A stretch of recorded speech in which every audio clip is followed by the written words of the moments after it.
ना अफवाहें, ना सनसनी, ना हवा हवाई बातें, सत्य और तथ्यों के साथ खबरों की तह तक।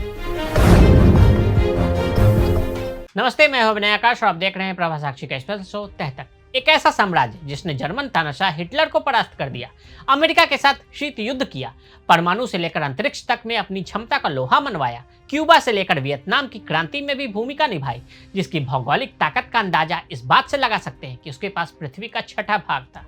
अर्थव्यवस्था हो या तकनीक हो या फिर विचारधारा, हर क्षेत्र को प्रभावित किया। लेकिन 1991 के साल में ऐसा क्या हुआ कि वो 15 अलग अलग देशों में विभाजित हो गया।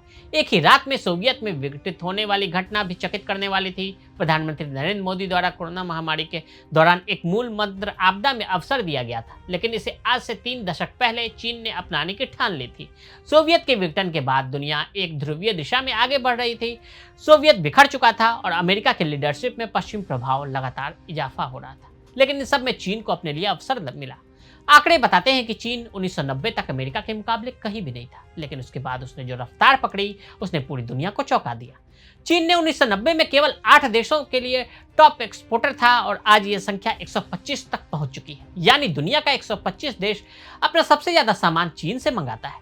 दूसरी तरफ 1990 में अमेरिका 175 देशों के लिए टॉप एक्सपोर्टर था, जबकि आज यह संख्या महज 35 रह गई है। इससे अंदाजा लगाया जा सकता है कि चीन में अमेरिका को किस कदर दर्द दिया है। चीन ने अपनी अर्थव्यवस्था को बाजार के भरोसे छोड़ने के बजाय घरेलू अर्थव्यवस्था में भी लगातार सुधार किए। आर्थिक सुधारों के तहत खराब प्रदर्शन कर रही सरकार री इंटरप्राइजेज हो तो उसे बंद कर दिया गया और फिर उन्हें पुनर्गठित किया गया। चीन के लिए 1980 के दशक में सोवियत संघ सबसे बड़ा खतरा था और इससे चीन को अमेरिका, जापान के साथ मिलकर सहयोग करने के लिए प्रेरित किया था। लेकिन 1991 में सोवियत संघ का विघटन हो गया और अंतर्राष्ट्रीय स्तर पर फिर से फेरबदल देखने को मिला। साल 2001 में रूस और चीन ने अच्छे पड़ोसी और मैत्रीपूर्ण सहयोग से जुड़ी संधि पर हस्ताक्षर किए। चीन लगातार अलग अलग शक्तियों के बीच संतुलन खोजने की कोशिश करता रहा है और उस जगह को अमेरिका, रूस, जापान ही नहीं बल्कि भारत या यूरोप के बीच भी नेविगेट करता रहा है। चीन का दुनिया में केवल एक औपचारिक गठबंधन है और वह है उत्तर कोरिया के साथ। हालांकि विशेषज्ञ मानते हैं कि सहयोगी रहे या ना रहे, लेकिन चीन के लिए रूस अत्यंत ही उपयोगी है। अगर आप भी लेना चाहते हैं देश दुनिया की तमाम जानकारी तो आज ही सब्सक्राइब करें हमारे चैनल को। साथ ही नीचे दिए बेल आइकन को जरूर दबाएं ताकि हर अपडेट आप तक पहुंच सके।